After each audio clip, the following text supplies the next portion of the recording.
This is a gaming show where we keep you up to date with the latest Nintendo related gaming news. And sometimes we also cover PlayStation 5 and Xbox Series X. Give it to you. We do. Sometimes. Well, today we do, because it's Summer Game Fest, baby!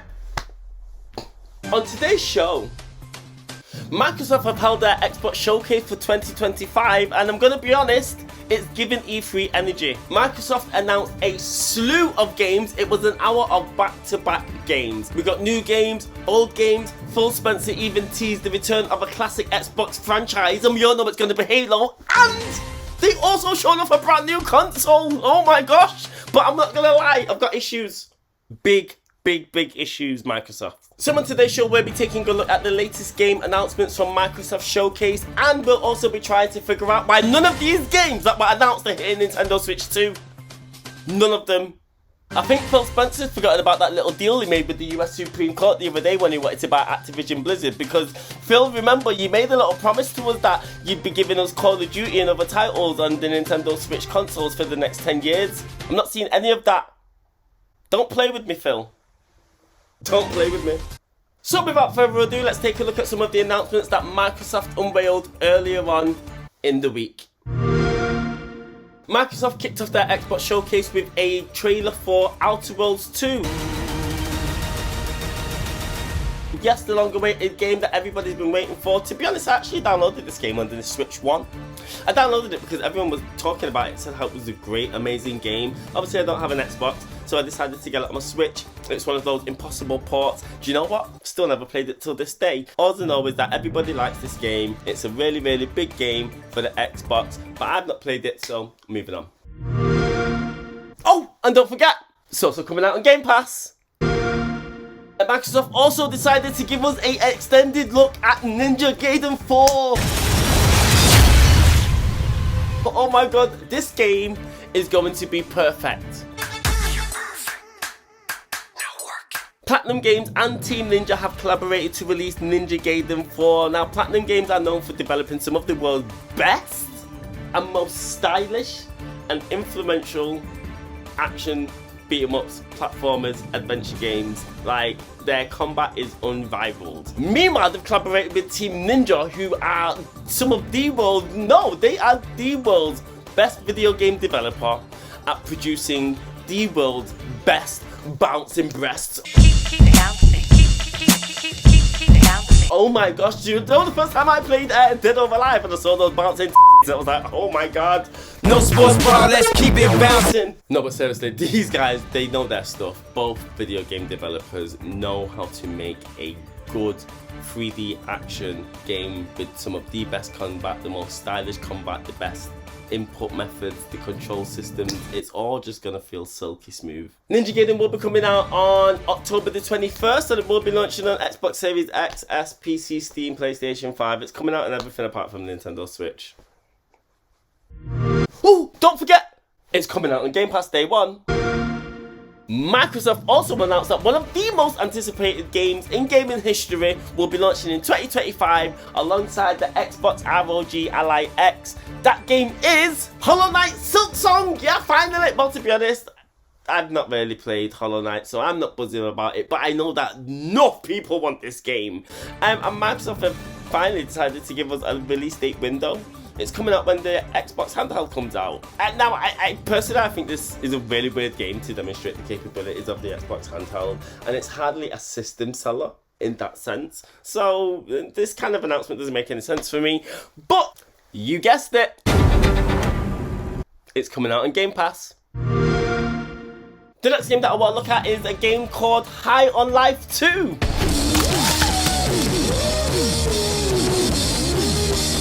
I absolutely love this game. I've never played it again because it came out on Xbox a few years ago. I really want a version on the Nintendo Switch. Is it going to happen? I don't know. But I just love the whole tone of it. I love the artistic style of it. I just love how back crazy the guns are and the fact that they talk back to you. High on Life is a crazy, zany first-person shooter from the brains behind Rick and Morty, but if you didn't know the tea, and I don't know if you know this, one of the creators of Rick and Morty, one of the founders of the developers of this game studio, Squanch Games, well, he's called Justin Roiland, and basically what happened is that someone in his workplace sued him for sexual harassment, and then every single company that he worked with severed ties with him, so he got kicked off the Rick and Morty production team, he got kicked out of Squanch Games video games company, he's literally just had to step away from all the projects that he's created, and now it looks like they're making a sequel without him. I'm actually quite surprised that this game is getting a sequel. I know that the first game did quite well on Xbox Game Pass, and then I know that on Steam when it launched it had something like 7 million players playing at one point, or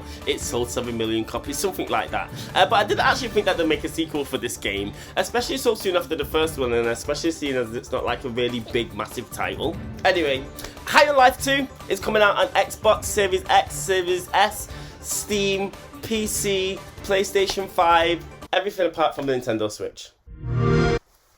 I'm sick of saying it now, it's coming out on Game Pass as well, day one. Super Meat Boy 3D! Super Meat Boy 3D! Super Meat Boy is making a return to our gaming console soon, but this time it's coming back as a 3D platformer. Now I love Super Meat Boy, it's one of the best platformers going, like it's absolutely nail biting. Oh my god, the tension, that feel in my body when I play this game. This game and Celeste are like two of my Twitch style favourite platformers, like the intensity of these games, the precision that you need on these games is like absolutely insane. I love these games, they stress me out a lot though. I'm not actually sure about the 3D world though. I think that Super Meat Boy, the game is hard enough playing it when you're playing it on a 2D plane. So playing this game in a 3D environment, I think it might make it a bit too hard for me personally. I'm not gonna lie though, one thing I will say is when I saw this trailer needs to get pulled offline. When I saw the trailer, oh my god.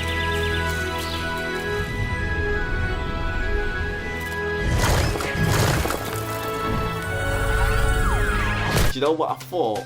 I thought that Microsoft and Nintendo had done some kind of collaboration, because when I seen that warp pipe pop up from the ground, I was like, what is this? What's going on? I was livid inside, my blood was boiling. I was livid. But anyway, it turned out to be a fake out.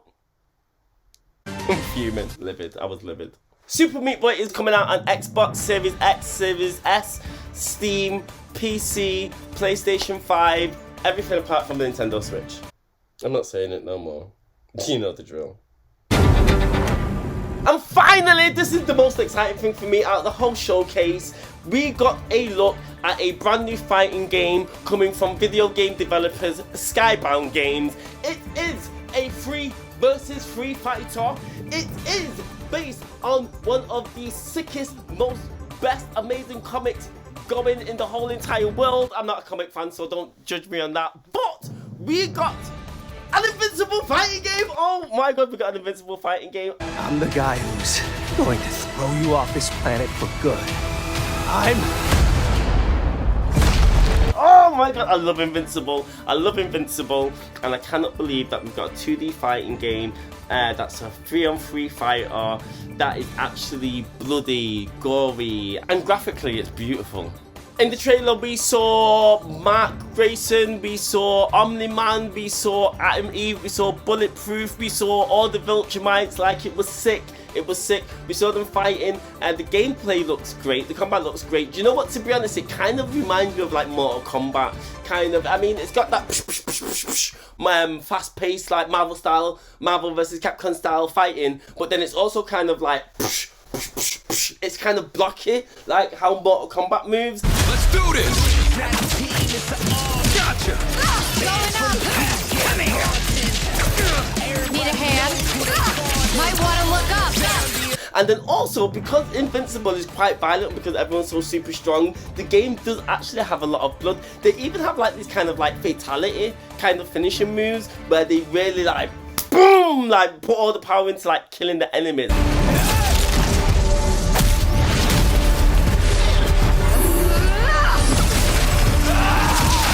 I just feel like this could be a game that NetherRealm Studios could make. I feel like we could get a Mortal Kombat versus Invincible. Well, no, actually, because the Mortal Kombat characters would just get killed off.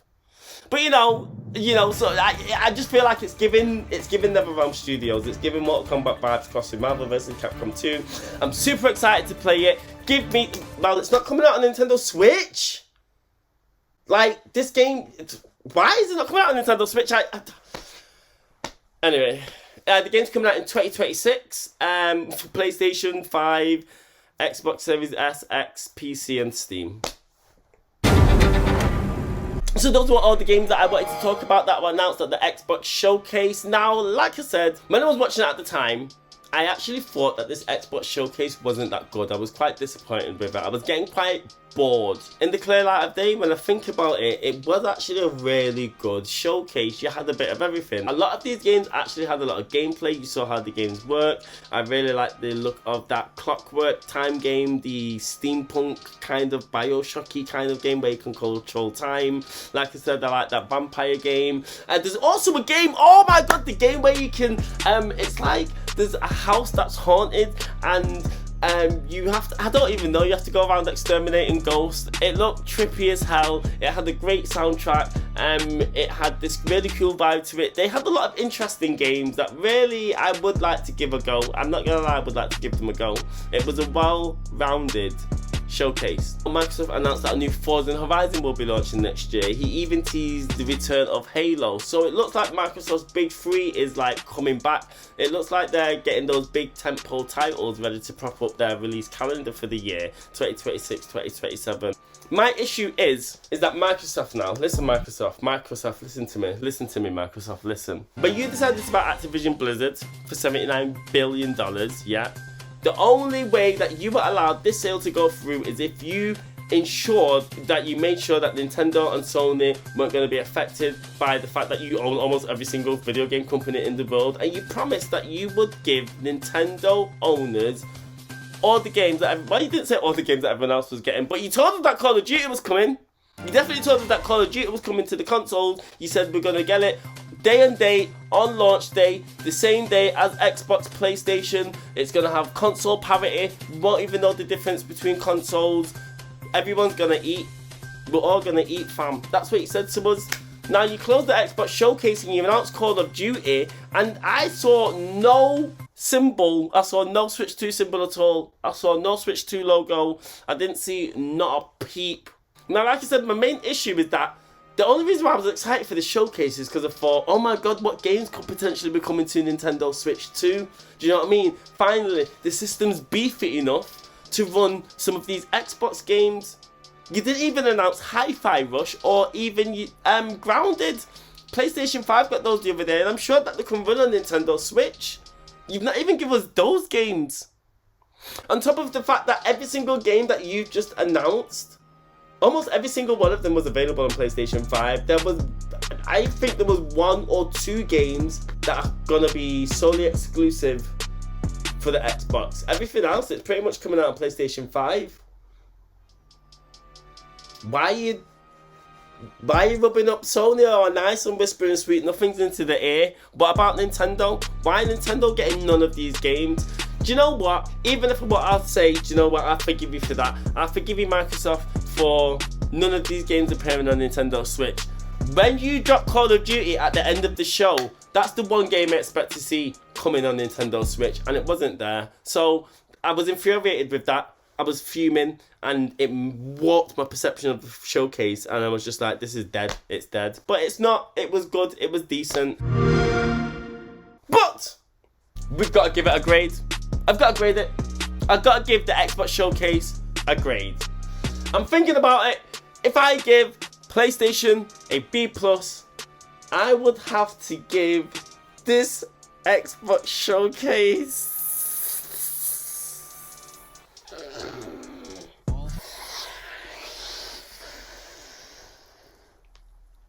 a B+, and I'm going to move Sony's up to an A-. I'm going to move Sony's up to an A-.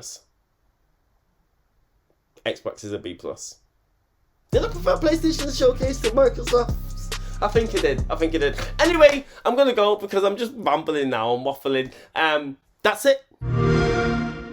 And that's all we have time for today. Thank you for tuning in. I hope you enjoyed the show. We will be back with another episode of and very soon because it's still E3 season. We still got Nintendo's E3 Direct, but I guess they're just going to drop that whenever. We will be posting videos. I'm going to post videos about my Switch 2 because I've had to stop doing that. There's no time. I don't know how YouTubers do all this. How do YouTubers like play games, make videos, upload, go to work, have a life, and sometimes I just want to play my Nintendo Switch in bed, do you know what I mean? I don't even want to record no footage, so I'm kind of dealing with that. But anyway, if you made it all the way to the end of the video, thank you very, very much, mucho appreciation, but yeah, thank you, bye.